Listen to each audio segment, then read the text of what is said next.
foundation and everything. All right. Oh, Alright, all right. If it ever were to, What happened? um,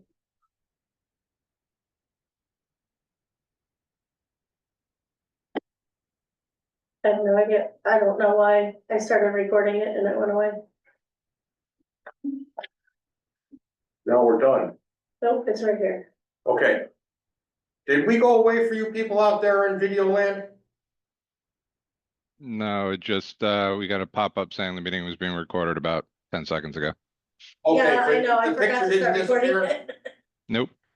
All right, thank you. Go ahead. so the building is deeded to us, but we don't own the property. It's a Hall Foundation. Right. Got it. Which one is that? Is that? 143 River, down by the mill, corner of Depot. That's, And I think with the buildings or with like new setbacks and regulations and stuff like that, with how that parcel is, I don't know if you could technically actually build anything Right, to size on that property yet. okay. so the OSHA issue that you were talking about, it has to do with that It building. has to do with that building because that's where the staff is. That's where they file. And you said that the OSHA report will be done in 5 to 6 weeks, That's, yeah, what we're told. and you mentioned there was logs. You know, understand what the logs are? So there's OSHA 300 logs that are supposed to be filed with OSHA every year. They would Did we go- do that? What's that? Did we do that? We did not. There was an exposure control plan that we're gonna get, that has to be modified and redone. And that we take full, the fire department, there was no thought that when we moved down to that station, that we'd have to modify the plan, because it was supposed to be very short term. It was just one of those things that it's a policy that was in the book that needs to be updated, so that's in the process of being done. It has to turn in by the end of this week to her. So that's being done, and then, the rest is physical. You mentioned fine. Is the fine having regard to the quality of the investigation or don't want more of the logs? Don't know yet. We won't know till we get the final report. We knew that we'd be seeing, she said that there will be some fines. We don't know what those are. We won't know until we get the final report. Thanks. As soon as we have that, I believe Pete will get a copy, a certified copy as well, because he's named in it as well. Great. It makes me so happy. Okay, thank you, chief. And the Hall Foundation information, I think I knew that at one point. But it's a good thing it came back to me. That the problem with that is it makes it ineligible for some funding, state funding. Yeah, I know. Because the state funding, it has to be a town building for. Correct. And there's no way that's ever gonna be. the town. No, like I said, I think the original plan was to transfer the main building, whatever. Yeah. To the town. Yeah. I don't know if we could technically. No, I don't think you can technically transfer I the don't other know one how to that the town. works. That would Because be, then the town would have to be the owner, and if there's something in the deed to turn it back, then we wouldn't be able to do that. that would be a attorney's question. Yes, More than happy to give it to you though. all right. Jim, you're up. Hey, good evening, guys. Apologies for the casualness here. First off, related to the comment about the facilities director, I'm pleased to see that you guys are coming along with that and ready to start discussions on it. It's been on the table being discussed for a year and a half now, and it's something I think we all benefit from considering. The comment, what I really came on to say was, it seems like, again, this year, we've started budget discussions in a special meeting during the workday with no present to speak or no public comment availability. Similar to last year, we held no meetings that were really open to the public, or at least not legally warned ones. And I'm hoping that as you progress your discussions moving forward, you can make them a part of your regular meeting discussion and have them open for public comment so that everybody in town knows what's going on and being debated, so that we don't run across what happened last year with people being frustrated by the budget. At least it gives the opportunity to be more aware. The only other comment I have, and I'm going to begrudgingly say it, is that it doesn't look like the agenda for this was posted till Friday afternoon. Which I don't, it was posted Wednesday afternoon, it just didn't make it online till Friday. So this is a legal meeting. It Perfect. was posted, it was stamped into the, clerk's office and it was posted on the exterior of the building Wednesday afternoon. It just Wonderful. didn't make it till, the internet until Friday because there's issues. Does that count with the meeting link as well? And pardon my novice, the Zoom link. Yes. Okay, perfect. So with that said, the only other comment I have is I'd like to reserve time for the tax stabilization discussion and the debt limit discussion, which are 10 Yes, F and G, please. Thank you. F and G. Yeah. Okay. Anybody else? John Blessington, 29 Mason Road. I also would like to reserve for the debt limit discussion. Sure.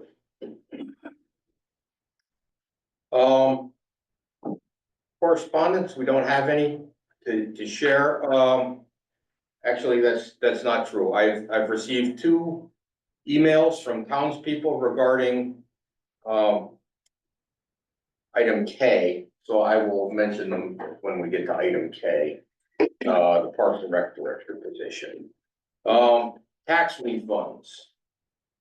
And, This is the last of the Janus tax refunds, I'm guessing. mhm.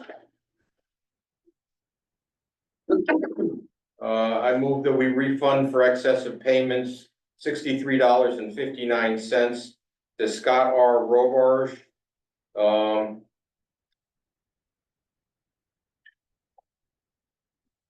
But here a second.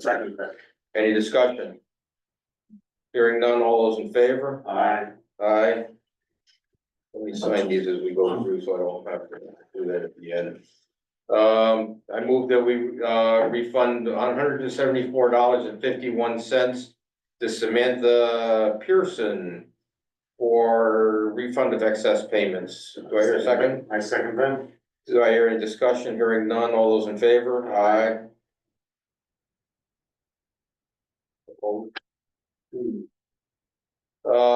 I move that we, refund $168.59 for refund of excessive payments to Toyota Lease Trust. I'll second. Any discussion? Hearing none, all those in favor? Aye.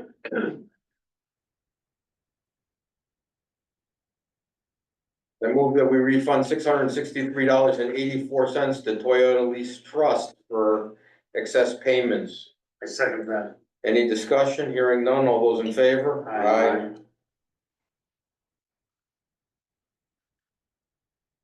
I move that we refund, $264.23 to CCAP Auto Lease Limited, for refund of excessive payments. I second that. All those in any discussion? Hearing none, all those in favor? Aye.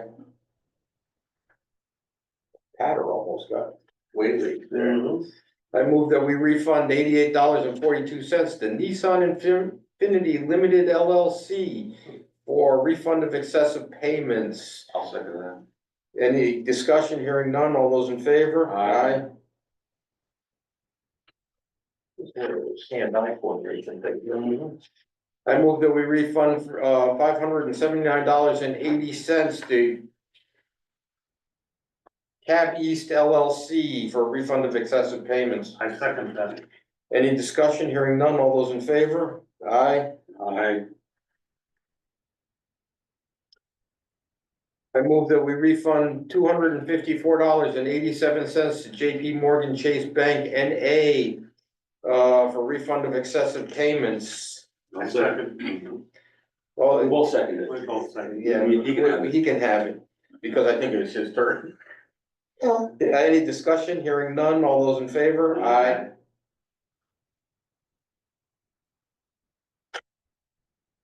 I move that we refund $638.16 to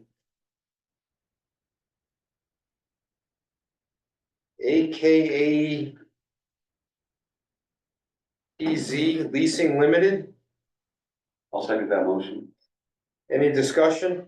Hearing none, all those in How favor? much was it? $683.16. I'll second that motion. All those, any discussion, hearing none, all those in favor? Aye. Aye.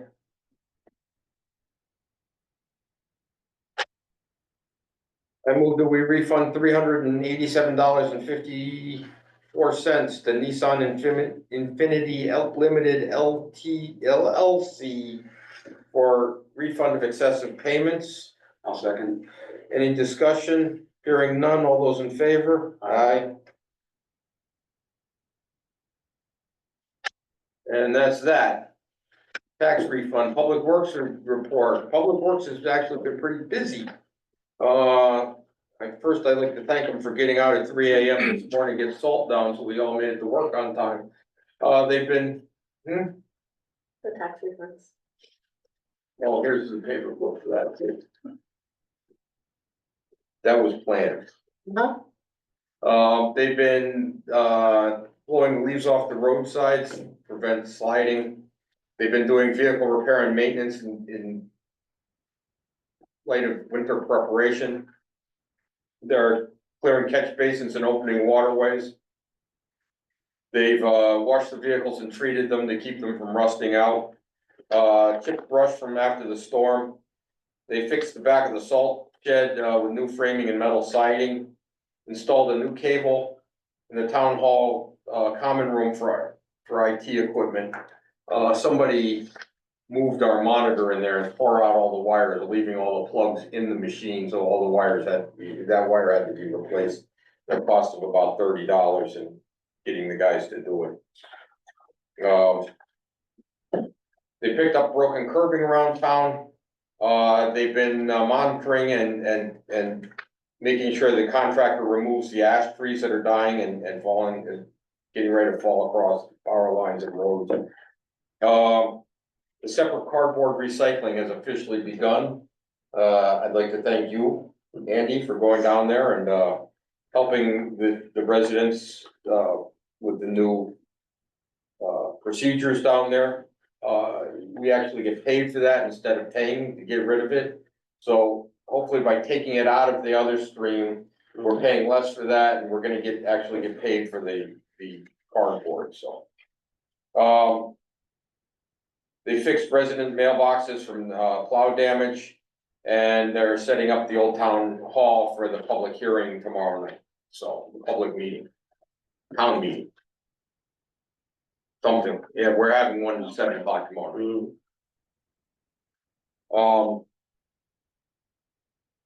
Let's see, state police report. Total calls for service this month were 306. They went to 10 accidents, 10 criminal investigations, 0 burglaries, 0 larcenies, and 146 non-reportable matters, which I wish they could come up with a better phrase for that. They're going to stuff, they just didn't write a report. It was reported to them.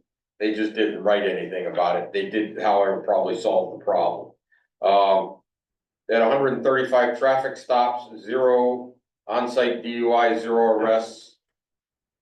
0 onsite? Oh, that's good. Yeah, Hey, that includes the interstate, so. Yeah, that's good news. They sent 4 people to court on misdemeanor summons, 79 infractions, 17 written warnings, and 32 verbal warnings. I like them verbal warnings. No paperwork involved. I was a verbal warning, maybe. I was badass at that. First Selectmen's report. Status report. Region 19 has completed its contract negotiations, as has the pre-K 8, the Board of Ed with the pre-K 8 staff. Those contracts are available for public perusal at the town clerk's office. Did they find the contract for you? Excellent. that's public, that's education, That's education, Board of Ed and Region 19, and that's 2 separate 2 contracts? separate contracts. What was the pricing, what was the increase? It was in the range of 4.5 to 5 for the PK8, and I don't know what it is in the out years. believe it's right around there. I am not saying that with any authority. And I have no idea what the Region 19 was. All I know is that I saw that they were Town clerk's announcing, office? they're at the town clerk's office.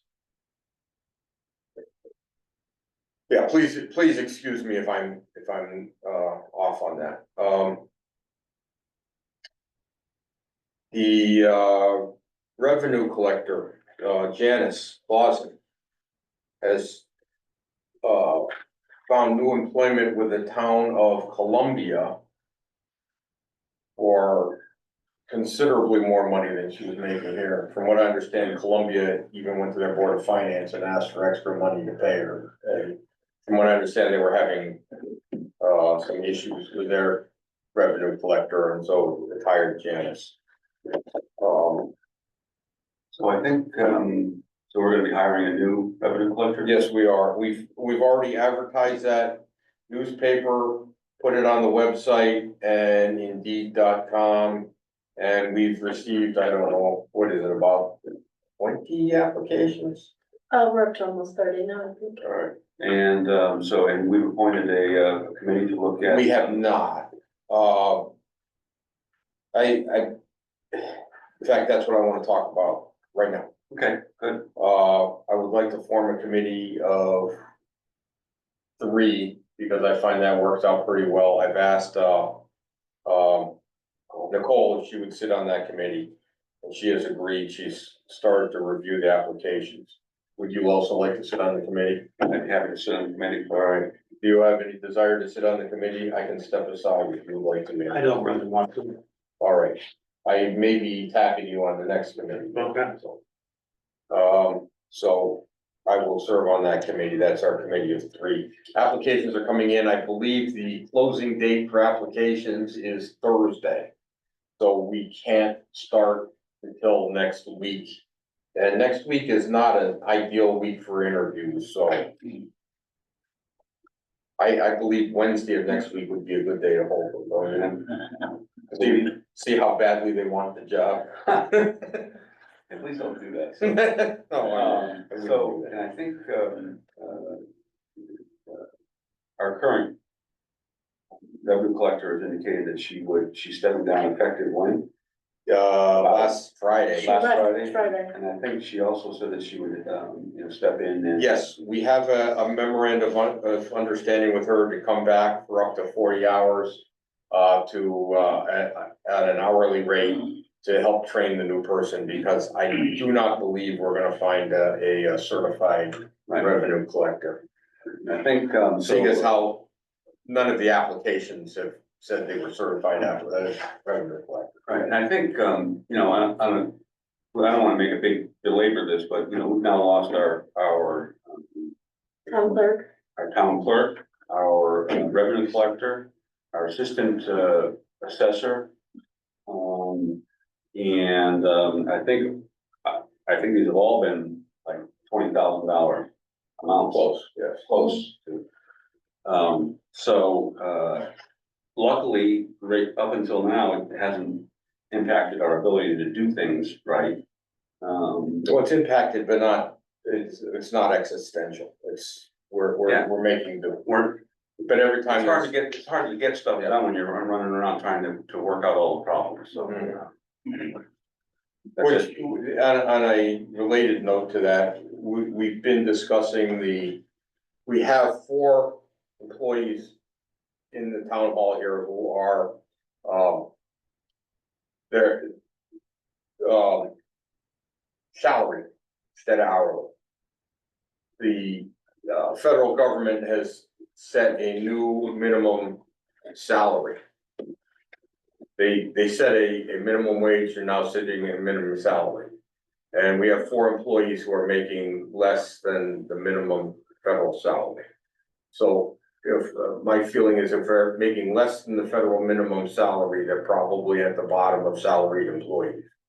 So we have to make a decision within the next couple of months whether we're gonna continue to have them salaried or move them to hourly. And the projections, as we've gotten from our business office, is that the difference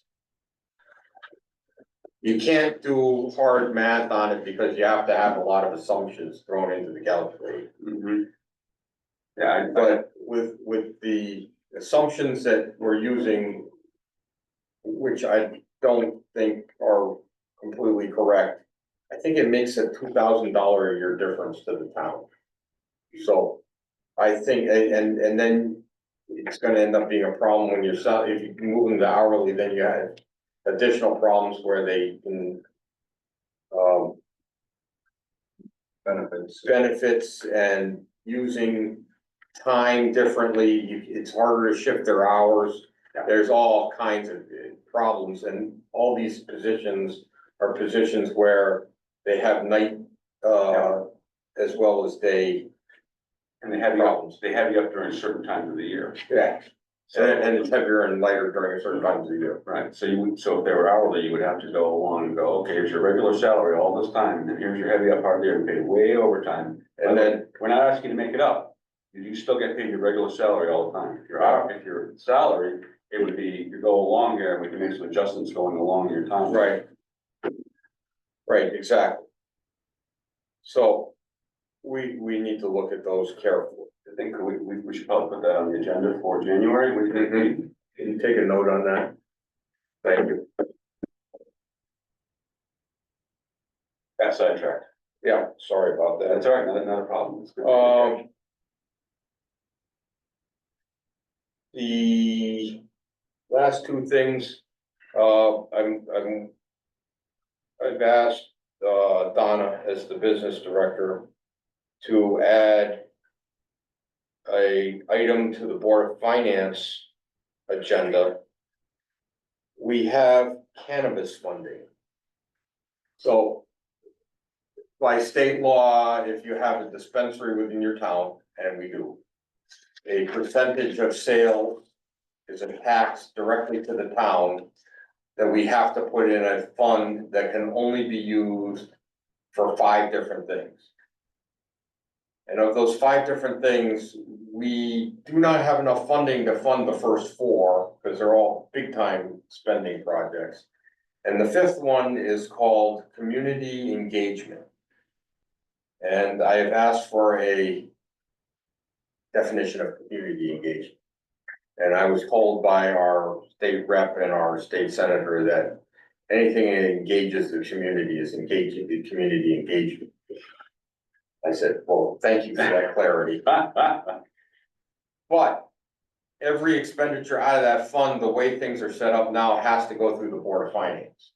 And what I'm asking them to do is set a policy where either the first selectman or the Board of Selectmen can spend up to $3,000 without, just by moving it out of the fund. For instance, the veterans have asked for $1,000. They awarded medals to all the Korean War vets. And I think the town should probably pick up the tab for that.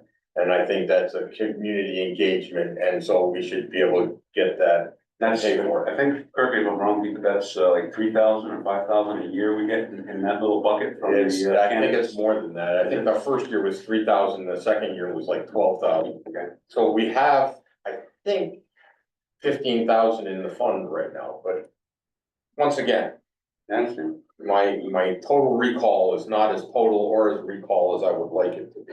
Okay, I thought it was 3,000.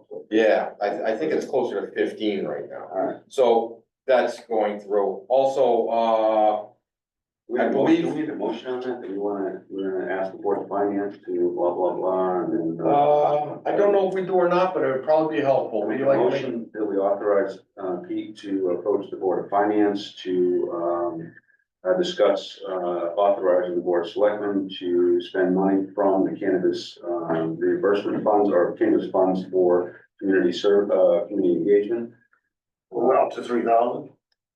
Right, You wanna put a ceiling on it? yeah, I wanna put a ceiling on it. Okay. 3,000 sounds good. All right, I'll second that.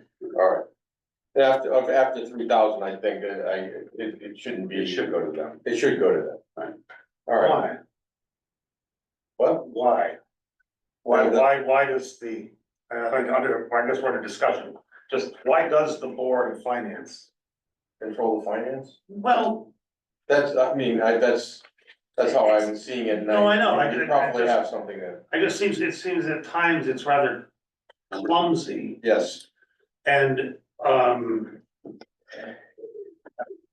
I understand that we want checks and balances. And we wouldn't want, I don't know.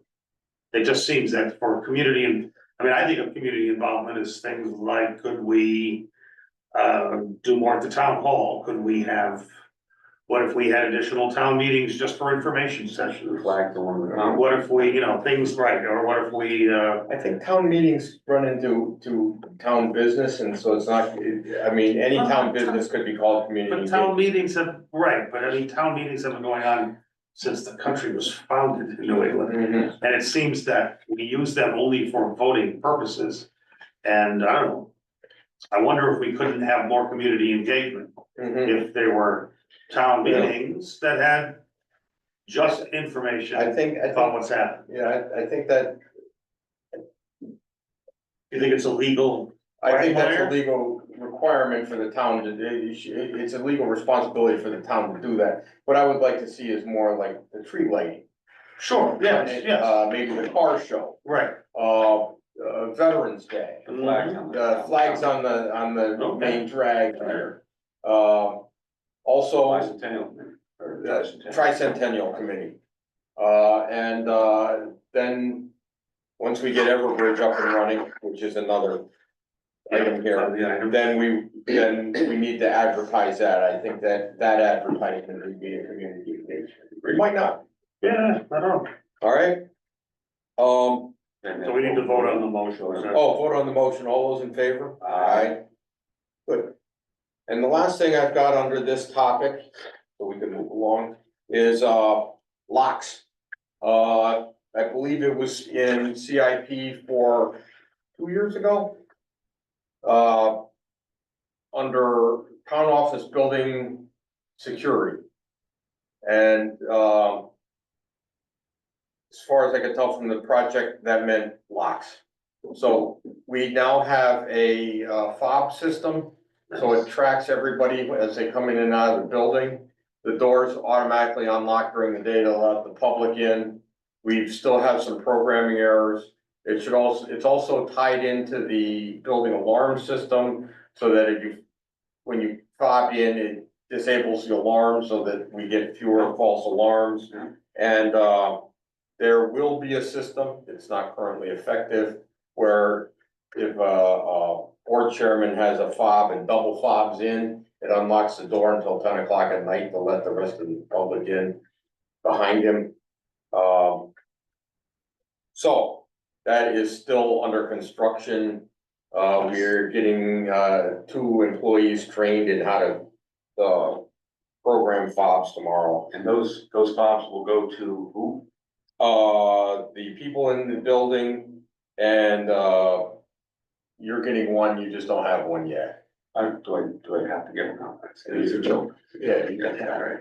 So, Yes, you have to have. yes, so, will it be like training on how to use these things? I mean, It's easy, there's a reader there, you hold it up and it goes beep, and you come into the building, yeah, it's pretty dang easy. So the doors are gonna be locked? The doors are locked and you just beep, and come on in. If the light on the reader is red, the door is locked. If it's green, it's unlocked. Okay, thank you.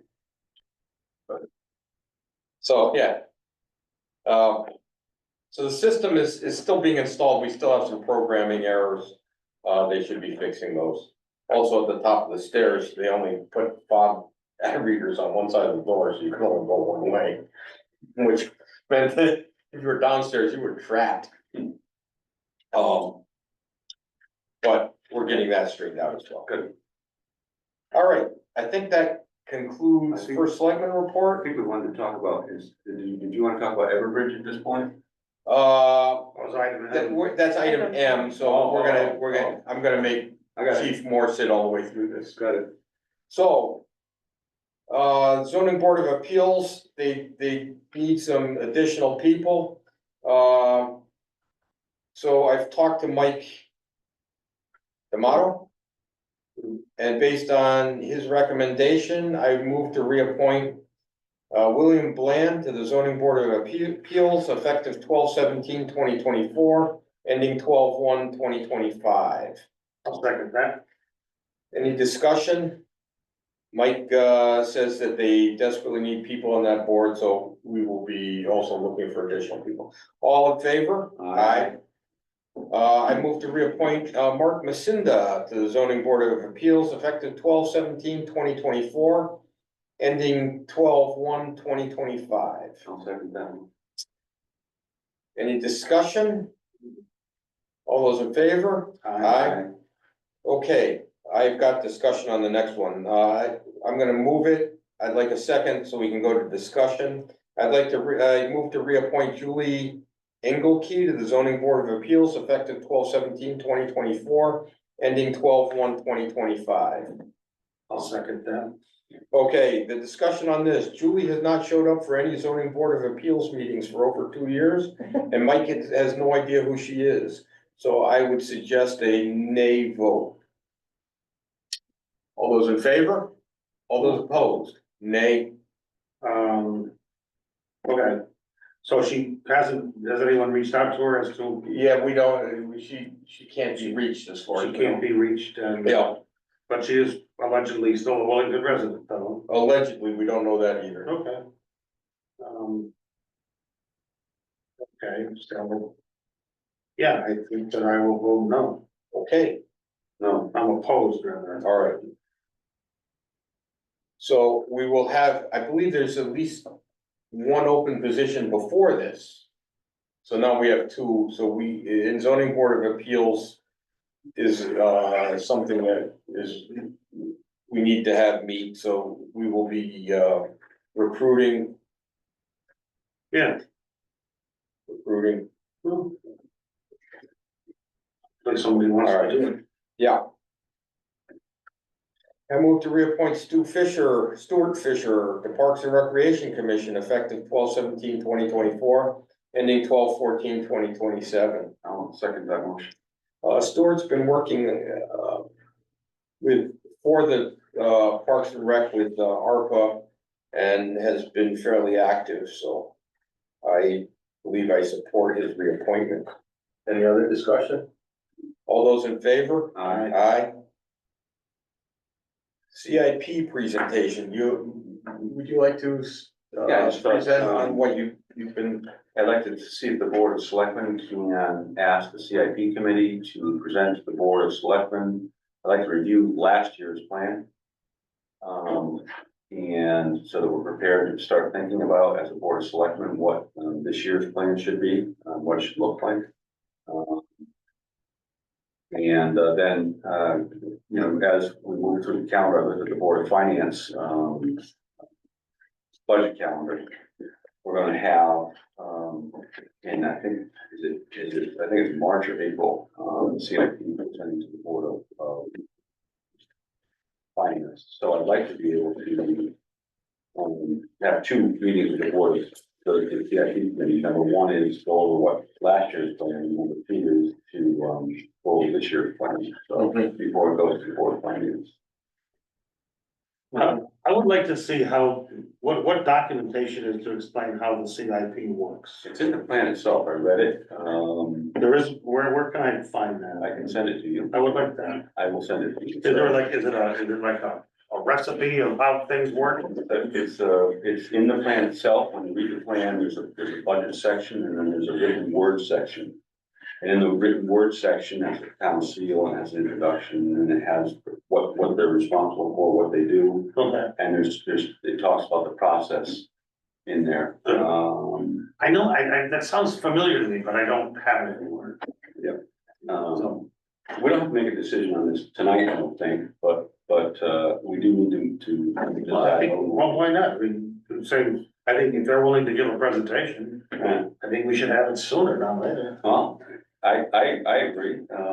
If you look at our budget, you know, there's a large proportion of our town budget has to do with capital investment. I've looked at the plan now for 3 hours, I guess. And there's a lot there. And I think Sure. it would be beneficial to talk to the folks about what they did, how they did it, where they are. Well, I was just thinking like prioritization, cause I don't really have anything, I mean, I think they do fine, I thought it was sort of interesting that a pickleball court got to the top of the pile. And I have nothing against pickleball, I don't know how to play, but, Yeah, I don't, just their recreation, I know it's important. I'm just sort of wondering, how are those things prioritized? Yeah. And, yeah, it's, I'm not against any of it, I just don't quite understand it. yeah, Shannon, can you take a note, to send a, note, please send a note to the or CIP that we'd like a representative to meet with us at our Board of Selectmen meeting on January 6th. And we will try to bring ourselves up to speed before then. How does that Yeah, sound? no, it's fine, yeah. I don't think we need a It's a- motion for that. It's a big gap in my education, and I'd like to close that gap. I'll send it to you. There's a lot of material in there. Your specific question about what is the process, what do they do, how does it work? Yeah, is yeah, in that that's in word that, okay, good. part. And then there's a big budget part, and it's very, very, I find it complex. Yeah, it does. What was the date, Peter? January 6th. Okay. And then We're gonna see if there's a riot again that day. because I think, the, CIP, the capital investment in our town, CIP group gathers the material together, talks to the different people who are making requests and need money to do things. Sure, and they do a good job, I appreciate the work they do. You know, do that debating, and then it becomes part of the Board of Selectmen budget. Right. And then it goes as part of the Board of Selectmen budget to the Board of Finance for a vote as part of our budget. Right. So I just thought it would be a good idea. We did have Christina come last year. She presented a couple numbers to us. But this year, I think I'll be going through each. If you have a greater understanding, you can ask a more in-depth question. I just wanted to understand and try, you know. So, All right, that's good. I think we all learned from last year and we're going to do this, so. Okay, moving on from that. Tax stabilization discussion. Once again, Matt, you and I met with, the first selectman, First selectman of East Windsor. East Windsor, actually, I showed up in South Windsor, unfortunately. And the mayor, and the first selectman of East Windsor wasn't there? No, and they chuckled under their breath at the guy from Wellington, who was the wrong town, so, anyway. It would have been a very informative meeting if I had more understanding of the topic. Yeah, It was a very high level discussion. The reason we went to East Windsor is they've just been through this process. They've got a 2 square mile solar farm going into their town. It's in, It's in, and solar batteries, a lot of these projects, particularly with green energy, have a lot of front end cost. Yeah. And then they degrade over time. So what happens is that because of reevaluation, for one thing, they have to be reevaluated every 7 years. And on a 20-year project, now so if you have some kind of plan at the beginning, then you don't have to go through that, you don't have to do the legal wrangling every 7 years with our lawyers and their lawyers debating on what their project is now worth. and the potential for appeal and. Right. Legal stuff, which would be a cost. They're upstairs. They are, very good, thank you. Yep. The other thing we found out, in our meeting with, East Windsor First Selectman, who's done 2 or 3 of these kinds of things, is, one of the reasons East Windsor moved forward was that there's a potential that the state of Connecticut would just simply say, we are in favor of green energy, therefore you're not allowed to tax. So they could pass a law that says not allowed to charge property taxes on this. Is it likely? I have no idea. I don't know.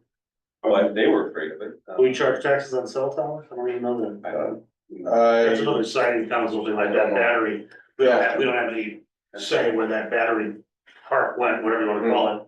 So one of the benefits of entering into some kind of an agreement, is that the agreement supersedes any change in state law, so they can't cancel an ongoing contract.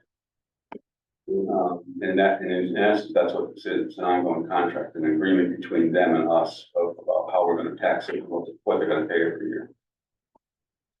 so it's not an abatement, it's a stabilization. No, I understand. And the trick is to get, I thought we were gonna be out of here, I'm sorry. Okay. So you get the same, the other advantage from a psychological point of view is sometimes if you have a whole lot of money, you spend it. And then you spend it on things that are ongoing costs, and then there's not money following up, The only, money goes away. the people that seem to be opposed to that say they like to get the most amount of money up front. Yes. And I can kind of understand that. But what Matt, what you were just saying, as the other town, with that kind of technology, we know that that stuff depreciates generally rapidly. So if you're taxing, again, you buy a computer today for $5,000, you go and reassess the value of that. 20 you're years from taxing now. every year, 2 years from now, it's worth, you were paying taxes on its value, it would be worth almost nothing. There's lots of risks here. There's Yeah. a risk that the state of Connecticut passes a law that says you're not allowed to tax anymore. We no longer have that risk.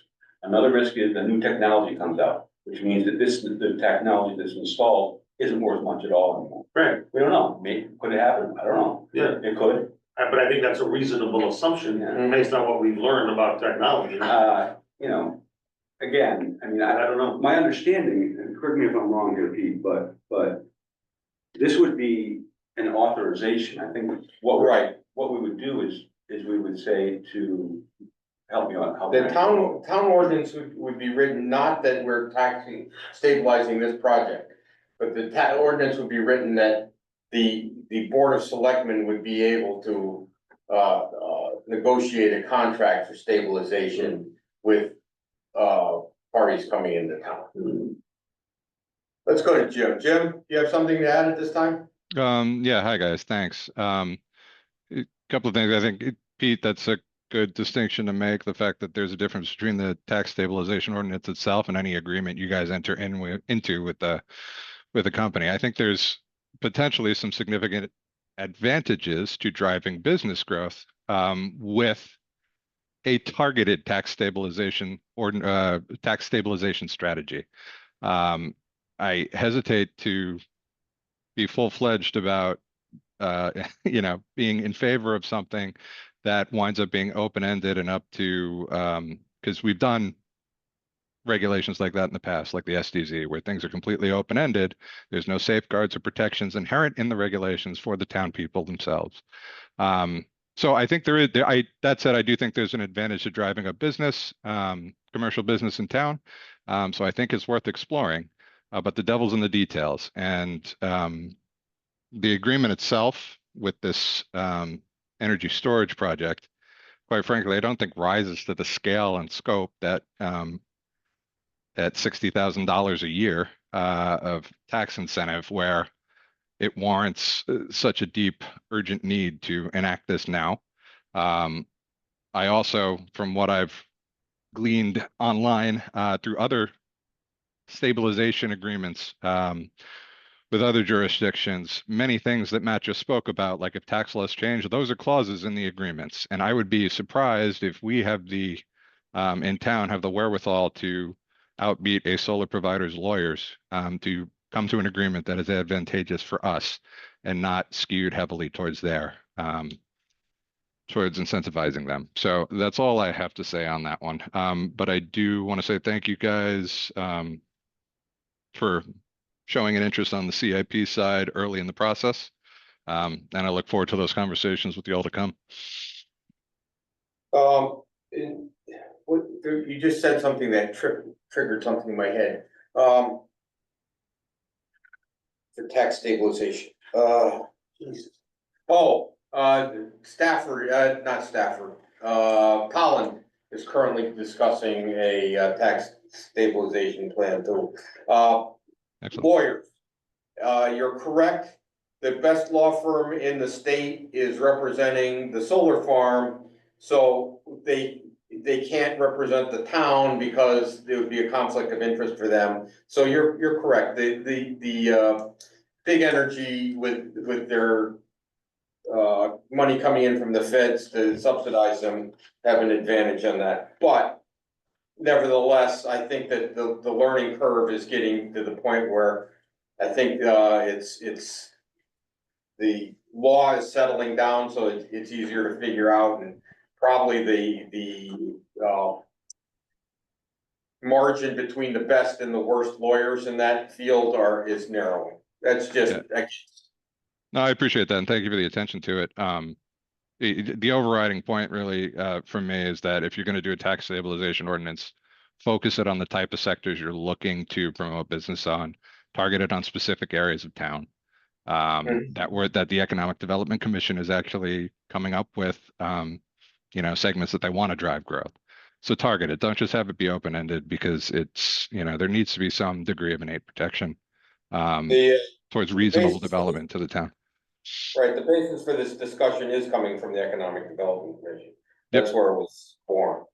All right, debt limit, you asked for this, didn't you? Oh, I don't really have any update. I don't either. I'm reading through all those materials, and, there's a lot of it, with an interest in town. I've received, correspondence from, or talked to people, that are, interested in this.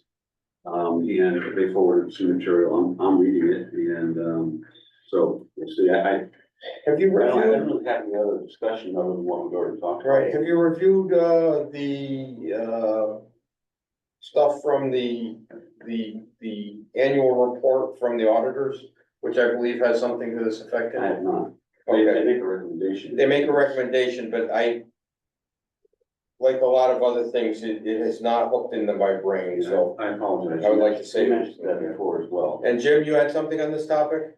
Yeah, thanks, guys. And not to belabor the point too much, but this is one that's going to be very intrinsically related to the capital improvement program, and development and the upcoming needs in town. And as I'm sure you guys get more informed with where things are at and what we're looking at on CIP, the reality is there's a significant need that isn't going away short of doing nothing.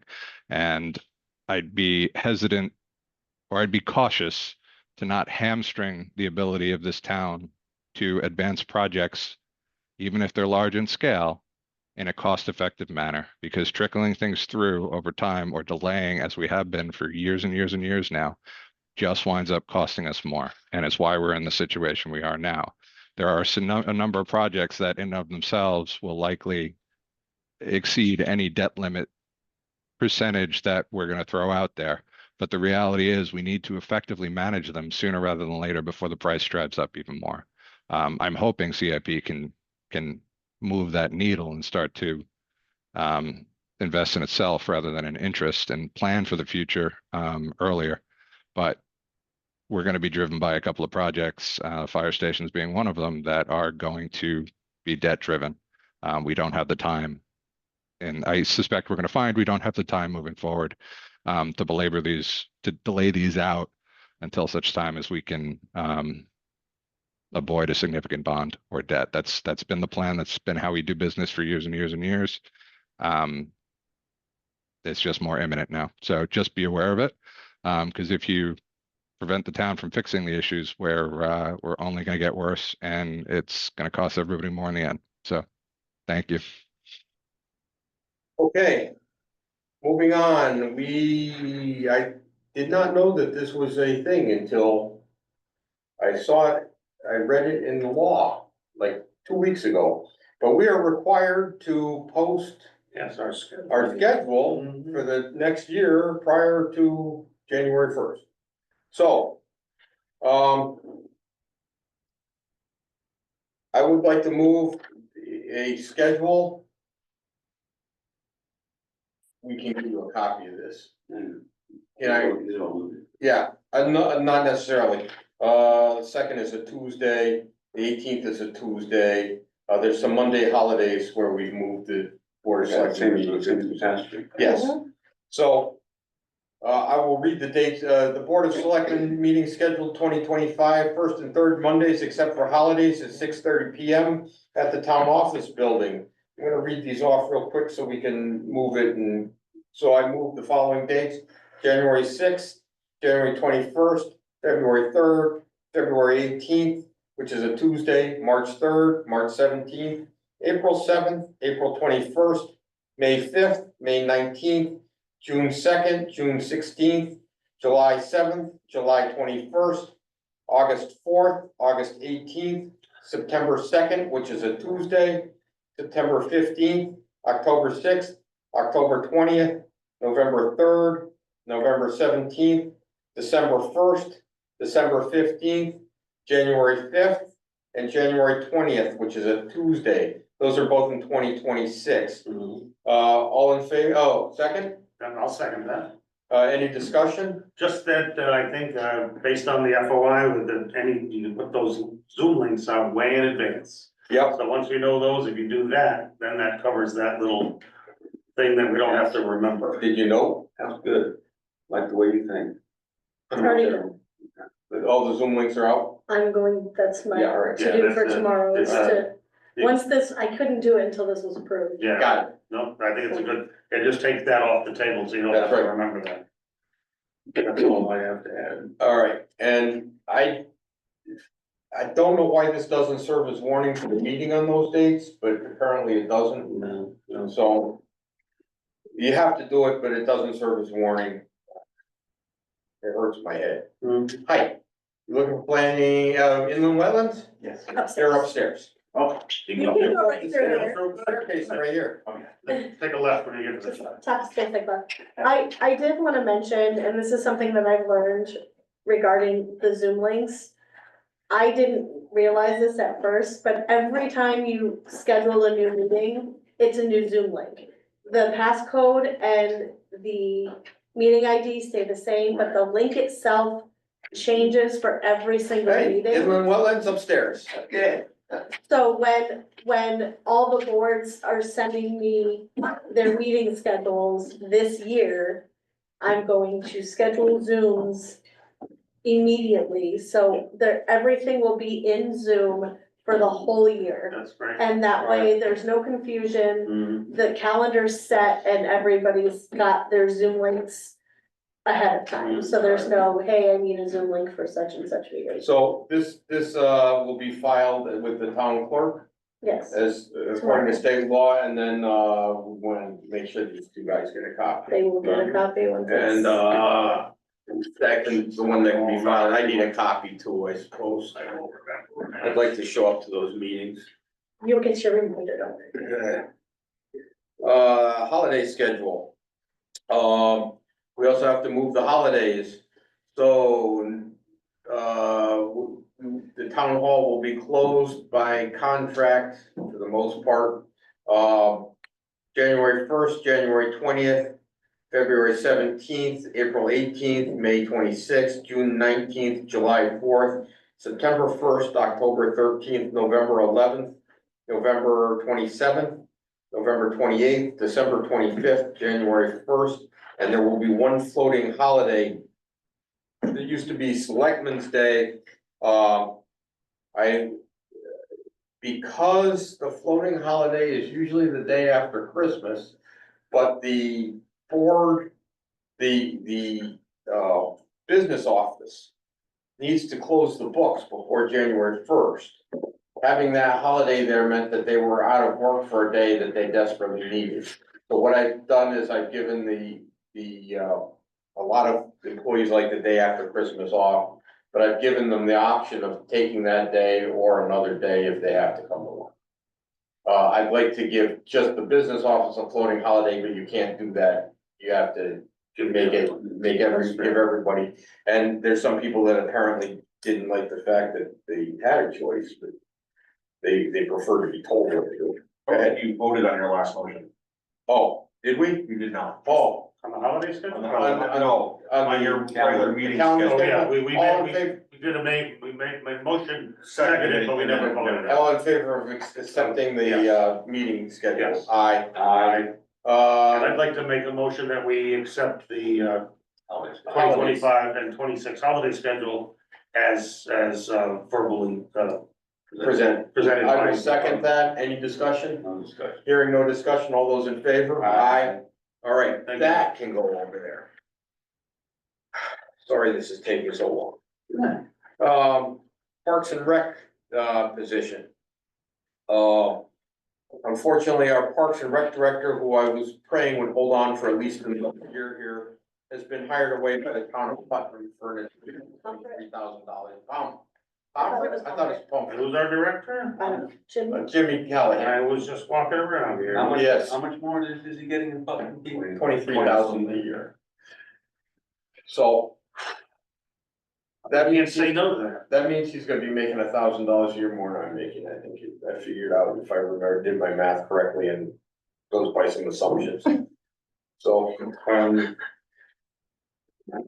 we're going to miss Jimmy. we're gonna miss Jamie incredibly. He's been very valuable to the town. He's gonna need to be replaced as chairman of the 300th anniversary committee. He's gonna have to be. Wait, is Jimmy a resident of Wellington? No. So Gonna have to be replaced then? he's gonna have to be replaced because he was in that position as Park and Rec chairman. Hmm. I've also asked him to start looking into some open space, state open space funding, so somebody else is gonna have to take that over. He's been handling my, house identification project, that's gonna have to be taken care of. Basketball season is soon upon us, so this is where those two pieces of correspondence have come in. I've had two, emails from town residents, one from the chairman of the Recreation Commission, who said that Jimmy was invaluable and that he's gonna be tough to replace. Yeah, And another one saying that we should have tried to keep him, and I wasn't given that option. yeah, I mean, it points to two bigger issues here. Yeah, I mean, this is number, like I said at the beginning of our meeting, this is number 3. yeah, And it's difficult. I mean, I'm not aware of our town failing because we lose people. But it does mean that we're subsumed with all this, you know, emergency running around trying to get people up to speed. And not able to accomplish other things. Manage well, so, Also, what we do about keeping, attracting and keeping talent. I mean, we. If we want these positions filled, but, we only have 25 cents out of every tax dollar in order to do them. wow, that's true. I mean, I don't want to be a doomsayer, but really, I've been feeling that way, but yeah. there is a breaking point, is there not? Yeah, Where you have to say no to something, I fear. And I think that is the hard work of any of these boards and commissions. What do you say no to? There seems to be an extraordinary number of, I call them unfunded mandates, sort of like saying, oh, you have to put in a camera now in front of your box, okay. Mhm. Is it a huge expense? No, but it's an expense. Yeah. And I'm planning and zoning, there's a lot of things that the state is saying, hey, you gotta do this now, you have to file these reports. You have to, so it means you need a more talented person in those chairs in order to do all that work. Talk to our registrars about early voting. Exactly, early voting, look at the cost of early voting, and that comes out of, let's say, 25 cents. I don't know what the answer is, and to Mr. Marshall's point, where do we have to start thinking about, I don't know if we have that now, but I mean, Can I just add a comment to that as well? Sure. Do you mind? No. It's not just in the town hall, I mean, we see it in the fire service as well, we're struggling. right, We lost a full-time employee making over $10,000 more just to start, yeah, or sorry, $10 an hour. More than what we were starting. right, there's, and it, like I said, so far it hasn't impacted our account, like we haven't screwed things up, we don't have dead people. I mean, we don't have stuff that doesn't get done, or reports that don't get done, but It sets us back quite a ways. it's very difficult. So, and I know we want to keep taxes as low as we possibly can, and. we you know, provide services. I'm not even. I think that there's another dimension to keeping taxes as low as we can, as possible. I don't think that's the driving factor for me anymore. I mean, at one point in my life, that was the driving factor. Now the driving factor is getting a referendum passed. What will the town bear? We have many projects and salaries that need to be raised. I don't know. Oh, we started this with salaries. We got 60 or 70 resumes for the last position that we filled. You know, 55 of them were like completely, utterly unqualified. So we were offering a town position that has it's a steady job that has fairly good benefits for a unionized position, and we're getting 15 total usable resumes. So it's not like, well, and you know, you were in the service. No, yeah, no, I know, You have a team, you have to be able to. right, I think of it as the microcosm of our own lives. Sooner or later, sometimes you have to cut something out, you have to not do something you really wanted to do, because the money has to go somewhere else. Yeah. And keeping, you know, we want qualified people in these positions, clearly. They can make more money somewhere else, they get their training gear and they move on. And I know that was mentioned in, with the various fire chiefs, that is a common thing, that the Wellington Fire Department's got a stepping stone. We're a breeding ground. A breeding ground for very qualified people, but it's a place to start, it's high, you know, it's good I training. had an employee say to me, we gotta change the sign out front to Municipal Employee Training Center. All right, let's, okay. But anyway, so Anyways, we need a new Parks and Rec person. we need Parks and Rec. Jimmy's leaving. person. It's too bad. I think that we're gonna have to form a committee for that. We're not even close to finishing that. Would you like to serve on the hiring committee for I that? guess I'm gonna have to, Okay. We actually. Unless your son's applying, I don't know what he's doing. I don't know what he's. I don't know if Parks and Rec is his I know. shebang or not. Probably not his, We are actually closed, that job will be posted for the end of the week, Posted or closed? posted. All right. We have it closed on the, closing date of the 30th. Okay, so it'll be early next year we start that, and, I had a couple other people ask to be the third on that, so I'm gonna let you off the hook on that. Yeah, I've done all these things. Yeah, so, or unless you wanna be on the You're hook, so and good at I it. am willing to sit back. I know you are, and I am too, so. Oh, okay. All right. I've also reached out to, I should bring this up as a topic, but I reached out to Joe Colangelo, who's the, chair of the Recreation Commission, to see if he'd be interested in sitting on this. seems you have a vested interest. He has a vested interest in this. And he's worked closely with Jimmy, so he knows what we're looking for. We just cloned Jimmy. I would just like to kidnap him and chain him to the desk, but I don't think we're allowed to do Say that. aye. Oh, hi. All right, so then we go to consulting. Facilities manager. I've been approached, and I haven't seen this in writing, but I'm sure it is someplace. You? By the superintendent. They were given $70,000 to find a facilities manager for the schools for last year. They were unable to obtain a facilities manager for $70,000 because it looks like facilities managers cost more than $70,000. So he's approached me to see if we would like to share a facilities manager. And pay for half of it. I'm in favor of I know you are. that's what's on the agenda. You're in That's favor why- of facilities, man? I think so, yeah. My feeling on it, go ahead and make your case. Well, we have, what do we have? We have, I think, 9 buildings in town. I think I tried to count them up. We have 2 schools, this building, we have 2 firehouses. We have 3 firehouses. We have, a couple buildings over there that are fire department buildings. We have salt shed, we have the animal thing, we have the senior center. Right now, if you look at our CIP, plan, and you look at the different things, I mean, they come up, you know. Right, there's no one for these people to, in the library, there's no one for these people to go to. Librarians don't know how to do this. All right, they don't know how to do it, and they shouldn't. I don't know how to do it. Do And what? manage a facility, maintain it so that it serves its purpose and doesn't deteriorate. Manage the process as efficiently as possible, as cost effectively as possible. To serve the people of Wellington, so that the money they invest is maintained.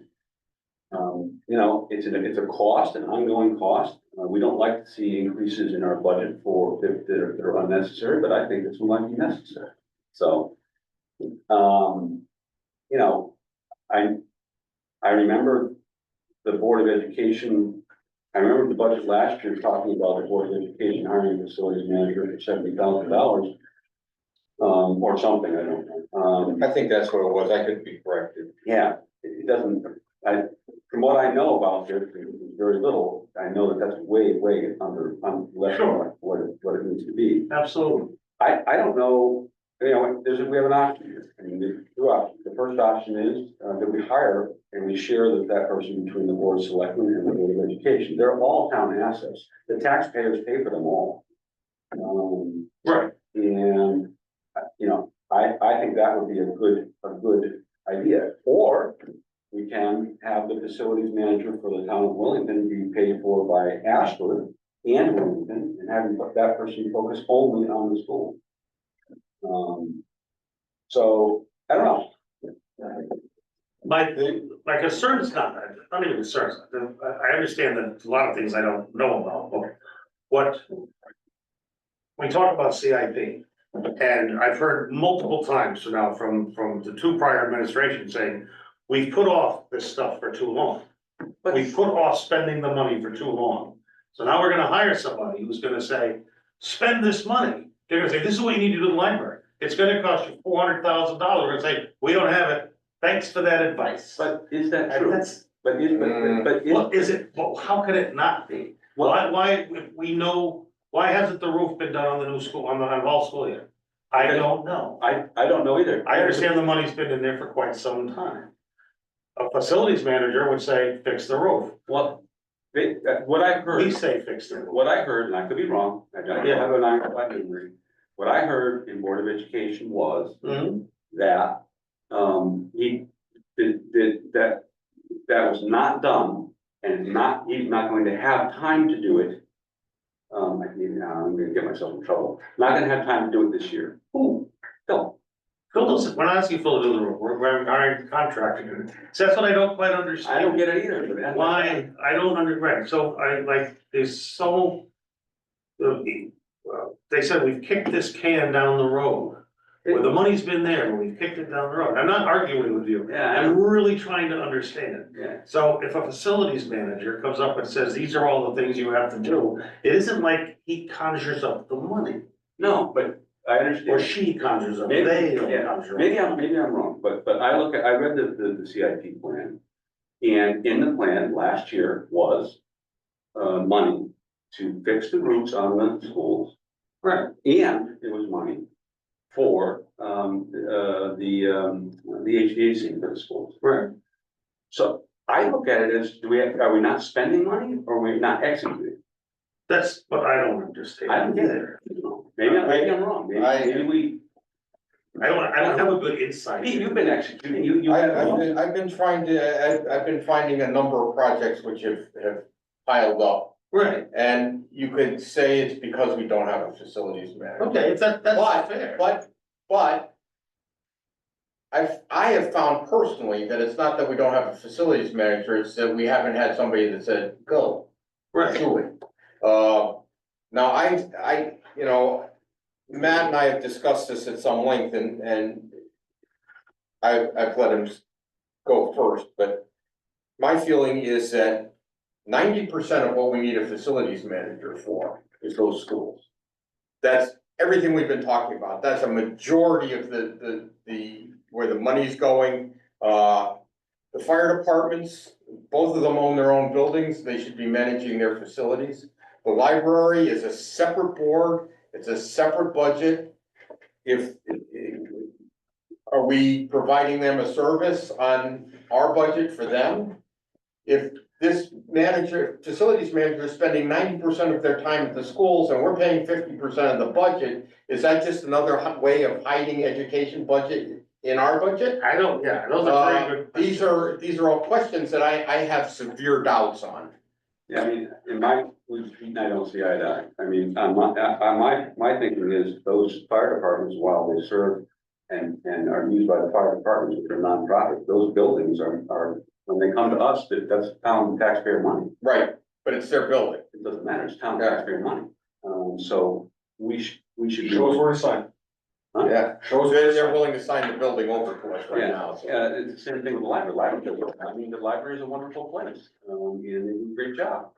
But if I know anything about maintaining a building, And I No, know, I understand, I get that. I've been finding for myself personally that the public works director is acting as my facilities manager. Right. And he's been doing, well, that might be. I mean, it's the solution for me.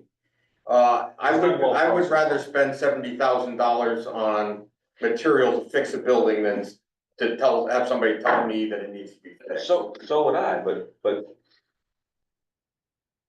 what we have here, like I said, is a failure to execute. Right, and what you need is somebody to execute, and I think that Troy and I are executing right now. Well, I agree For the with you. town. Are you gonna execute on the school buildings and the fire? That's not, that's, That's the thing, is this facilities manager gonna have the authority that's needed to be able to say, hey, folks, you need to get this done, and, I mean, if the budget goes in to fix all these things and it gets voted down, again, I'm not. it's still the townspeople voting at the end of the day on the total budget. That's we right, have to worry and about. if the money doesn't exist today to fix these things, It does.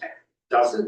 Well, I don't know, I heard, I think It's, Mr. Marshall might be on CIP, and I believe he said, it looks like we're gonna have to, what I gleaned was that issuing bonds and taking on debt in order to get these things done is probably will be something we need to do. So, so we don't have the money to do these things if we're going to borrow it. Maybe that is the case for a facilities manager to make things that get done smoothly. Is it possible that a additional funding for an existing position could create room for say, public works director, and I'm not saying this is an idea. So you hire 2 more people for public works, that frees up that supervisor to be a facilities manager, but then the school has to say, yeah, he has the authority to tell us what to do. And that might not go well, and then I can't speak to any of that, right? We should be trying to figure out something here, because it appears though we have a failure to execute. It does seem that way, and that's why I wanna understand CIP better. Cause I heard things like at the town hall, said that money was approved in 2019 or 2017.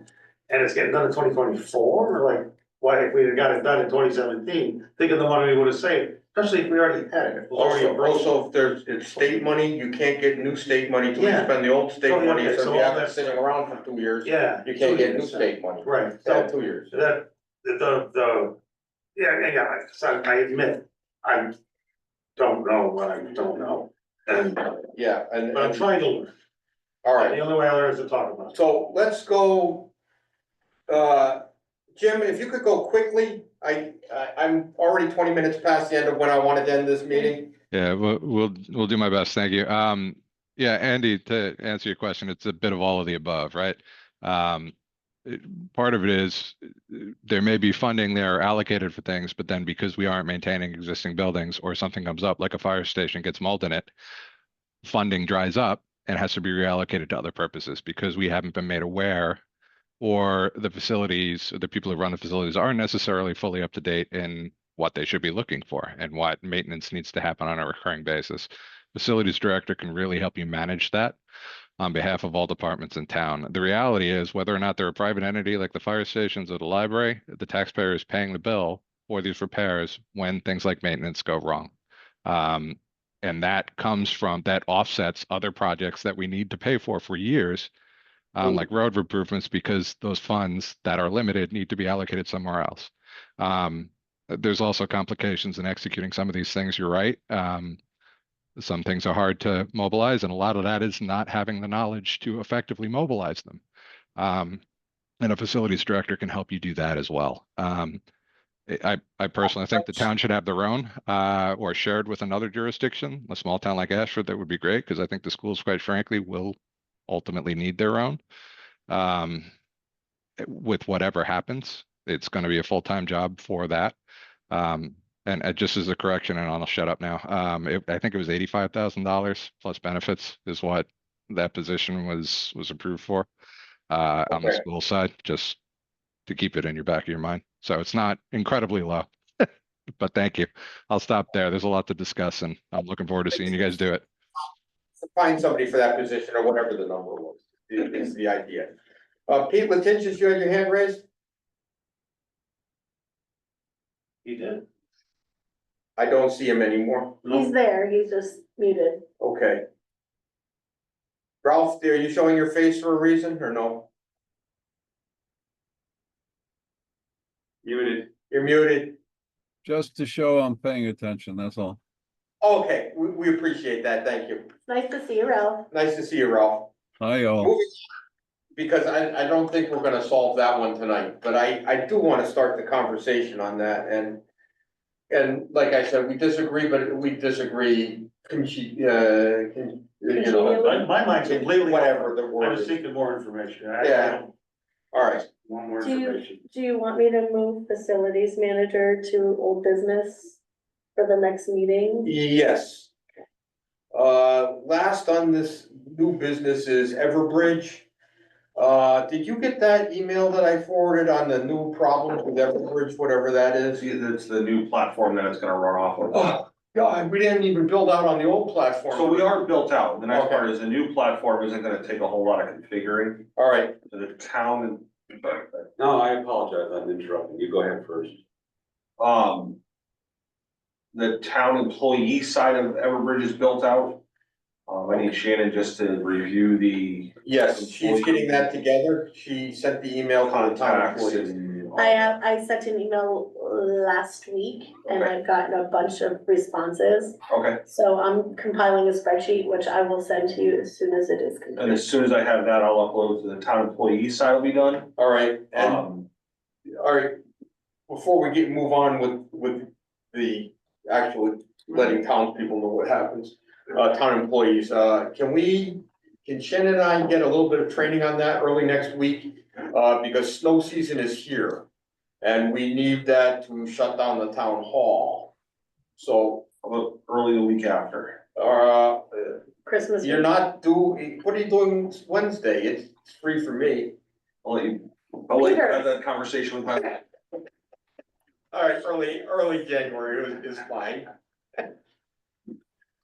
Yeah, cause I think I'm out a lot next week. But So you're that's- working on Everbridge, Yes, right. Yes, but you're not our emergency director. No, sir. You're our chief of Fire. Fire. Right. But I manage, or I operate the system and manage part of it for the dispatch center. So I have a much, Oh, so you have expert knowledge in this? yes, Oh, yeah, I was wondering why our emergency. we're guy tapping the wasn't- best guy for All it. right, I get it, now I understand, thank I you. won't go that far, but We're tapping our best guy for it. Okay. All right, so thank you for that update, and this is, when you say failure to execute, Yeah. this is one of our biggest failures to execute. How long has it been, 2 years or 4 years? 4 years, and then this was bought, let's see, 2 years after we had the murder in town, A year after the murder, but nothing's happened, correct, so we're working on it, we're executing. we're executing. All right, old business. You wanna give us a brief update on, the building committee? Oh, Sure, we had a fairly robust meeting, the things that were on our agenda for last Thursday were really about the upcoming, vote on the consultant, Fitch and Associates and what we're going to do, how we're going to approach that, if indeed the townspeople approve the expenditure. What we want to, our focus is gonna be, give them the data, but we don't want them to be tainted by our opinions. We want them to give us a view of what they, whatever that is. We want the consultant to give us a sort of an unbiased view of what they think emergency services should look like in Wilmington, so we can provide that for the next 50 years. Just to put a little meat on the bone, so what emergency service should look like in Wilmington means how it should be structured and where it should be. Pretty well, yes, if you, the proposals that were given to us are very comprehensive. They cover, even though it's called a fire station location study, it's not just about where to put the buildings. Because in order to do that, you really have to look at all of those things. What types of calls, where are they? What types of equipment is needed? Personnel, training, all that. They're very comprehensive, or it purports to be a very comprehensive review. I think with the greater technology in 2024 from 2009, the last one, I expect to get deliverables that we could really use. Again, whether or not we will be able to do what they say is another question, but we've agreed that we will give them just the raw data and let them come out with, here's what Wilmington should do, whatever that is. I think we all have some notions about what it could be. I don't. And, I have some visions about what I think would work, but I don't know if that's practical. I'm not in that industry, so I don't know. So we'll see what happens. And we talked about that, and then we did talk about, there is a, I don't know if you know, there was a grant, federal grant for the fire stations in Wellington that has so far cleared most of the committees in Congress. And is expected that we should be getting somewhere under, or it could be that we get somewhere under $400,000 from the federal government to, we have I don't have it with me, but there was the proposal was sent and approved, so, or allegedly. We talked about having a plan for that we need to, it will be the purview of the Emergency Services Facilities Building Committee to look at that and say, hey, if we do get this money, we have a certain amount of time to execute. And we will give the recommendations to this board to, if indeed we get it, whatever, there's a lot of ifs. We also don't know what sort of hooks and parameters and things are, when, I don't think you get the money for free. There may be, you may have to contribute a certain amount, we don't know all of those. There's different grants. Again, I don't know what I don't know. From like, steep grants is, they expect you to match 20%. Yeah, And, the urban something grant, those are free. yeah. And have even less hooks than steep. Mhm. So luckily, we're an urban town. Yeah, Yeah, how did that happen? DEP wanted us to do a report and they couldn't make us do it unless we were urban, so they determined that we were urbans. Ralph wanted to say something. anyway, so that's where we're at. Ralph had his hand up first. Okay, But before we go to, so that's, there were other things we discussed, but those were the two, major things. all right. And last thing, at the town meeting tomorrow night, I have about a 15-minute PowerPoint that I wouldn't mind doing prior to the vote to I let people know. don't know if why- we have a screen there. I have a screen, I have a small projector. Yeah, we do. It's not gonna be, sure. Yeah. But it will be something. All But right. I think the residents and our constituents deserve to know why we're asking for this money. I really like you doing that in town meeting. Thank you. People I think turn that's out for important. town meetings. Yes, I would like that. And, Good, thank you for your support. Anyway, did Ralph have I'll have my IT guy there. Yeah, Ralph had his hand. Ralph? Just speaking to the potential grant, and I think Alex could speak to this a little bit too, but as far as we know, it's somewhere around 487, but the application mentioned the cost of 3.2 million. So there's a difference there. And I'm afraid or concerned that one of the conditions of the grant may be what the town of Wellington has to pony up with to either match or complement the grant. So All right, something yeah. we want to understand completely. I think that's what I got from Andy on where that's coming from is gonna be complicated. Well, grants tend to be that way, I guess. And grants from the state are also dependent on our representatives, and I think we've got some pretty good energy in our representatives right now. The grant is federal, and All federal, it's a federal grant, but it's based off emergency management. okay. So it's tied with emergency management, Right, and emergency operations centers. like emergency operations. Yes, I remember So- some of the snows. I don't quite know if there's a dollar figure attached to it, because I haven't seen a dollar figure or a matching fee. Yeah, But I knew there was language that said that at the end of this, there will be X, Y, Z. yeah, So, okay. Maybe, that's, we Anyway, wanna be prepared, that's all. I'm going back to present to speak. Does anybody have anything they haven't already had a chance to talk about? Pete, Letincious? Yes, can you hear me? Yep. Oh, great. I managed to unmute myself in the interim. You have to check you agree to this audio being recorded or you can't unmute, which I didn't know. But Oh, Peter Lotentich, 97 Trask Road. I did want to comment when you were discussing the facilities manager, and I think there may be a misunderstanding here on the role of that person. I don't believe it's to be yet another person that's going to be involved in the CIP process. We have a CIP committee, and we have a budget process that addresses that. What's lacking in town, in my view, is actual maintenance in all of our buildings. This is quite unglamorous.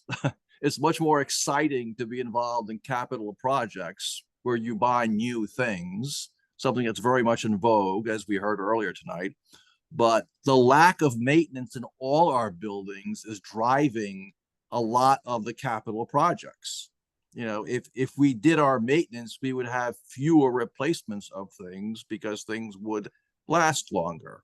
Now, historically, that job, when our town was smaller in scale, fell upon the first selectman. That guy would literally be responsible for making sure that our very small town facilities were maintained properly. In the schools, we at that time had highly skilled, they weren't really custodians, they were really like facilities managers that managed our boilers and our HVAC systems and kept this equipment in good repair.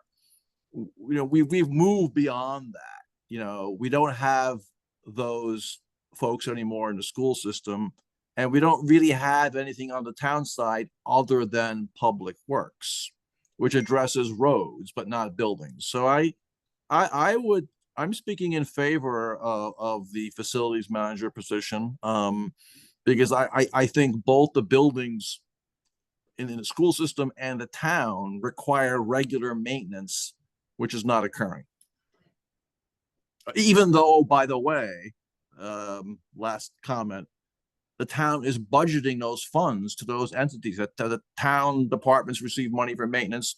The schools receive a large sum of money for maintenance, yet that money somehow gets shifted to other things, doesn't happen, etc. So I would think someone looking at maintenance in a comprehensive way and managing it, you know, being involved in CIP to some extent when things do need to be completely replaced, but more so focused on actual maintenance. Thank you. The one thing I'd like to correct is our public works director does take care of our buildings as well. Jim, do you have another quick message? Yeah, just a quick clarification. You know, nobody was implying that the facilities director would report to CIP, but the expectation would be that they help identify maintenance needs, upcoming maintenance needs for the various departments, and help inform the CIP as to what projects need to come and what projects are coming down the pike that we need to plan for. So yeah, just wanted to say that. Thank you. All right. I'm moving on from present to speak. Good and welfare. I'd like to wish Jimmy Callahan the very best. He's done a outstanding job for our town. I am sorely gonna miss him. So, I wish him all the best, and I wish we could. He exemplifies what I think this town does best, is find incredibly nice, good talent, coach them up, get them ready to go, and send them off into the big world. And he has done that with aces, and as has Janice. I know how hard I had a chance to speak to the first selectman of the town of Columbia at the last CCM conference, and I started talking to him in kind of nasty words for stealing her, and he told me what ends he went to through his board of finance to find the money to make it that much of a pay raise, just to hire her away from us. So I wish them all the best. I mean, at the risk of adding to the length of the meeting, Yeah. you know, we had a discussion about how there's large gaps. Mhm. I just want to add this, it doesn't require us to, you know, up to market wages. We just get better. Maybe we wouldn't lose quite so many. I think that's true, and I think that if you're paying the bare minimum federal salary, that's probably telling you something about where you are on the playing field. And You're starting out on your own 1 yard line, looking at a long field ahead, and so I think that maybe if we could, 3 yards in a cloud of dust and get so I should have brought that a little up bit. earlier, but so now we're out of, good and welfare. We have, the holiday season coming up. We don't have another board selecting meeting while that's happening. I want to remind everybody to be very careful out there. Don't drink too much. Watch out for other people who do. It's a horrible, horrible thing and lose somebody. So we be very careful. Okay, I'd like to move to executive session. I believe that we have the back room. We have to leave the video on, but we're allowing people to leave. Shannon, if you could monitor the video while we were gone. Let's go see if back goes on. Let's do it. Hold on. Lead a motion, yeah, to move. Oh, I need A second, I second that we move to executive session. all right. All those in favor? Aye. Oh, that's too long. You're not making it. Let's go. Yeah, I am old.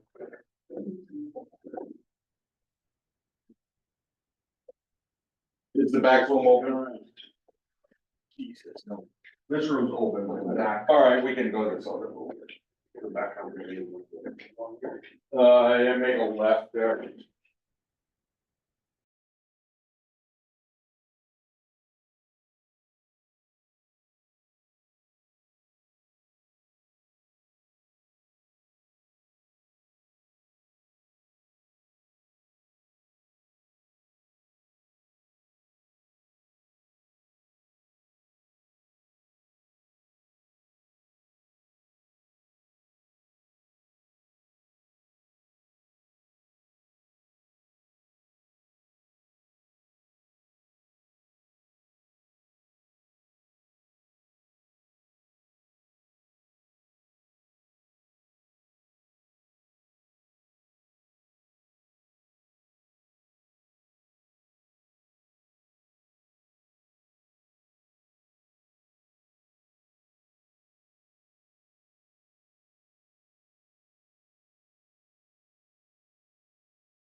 Do I hear a motion to adjourn? I'll make a Well, don't we have to get out of executive session? Do we have to come out of executive? session? I believe all we have to do is say we're out of executive session, Okay, but I that's don't fine. know. Board of I will Selectmen. review the card. Board of Selectmen entered executive session at 8:08 PM, returned at 8:17 PM. Okay, Do I hear a motion to adjourn? I'll make a motion So to moved. adjourn. second. All in favor? Aye. So moved. Good night, gentlemen. I was hoping to have that one in half an hour and it was 2 hours. That's all right. Forget that I'm here, huh? Stop recording. Good job.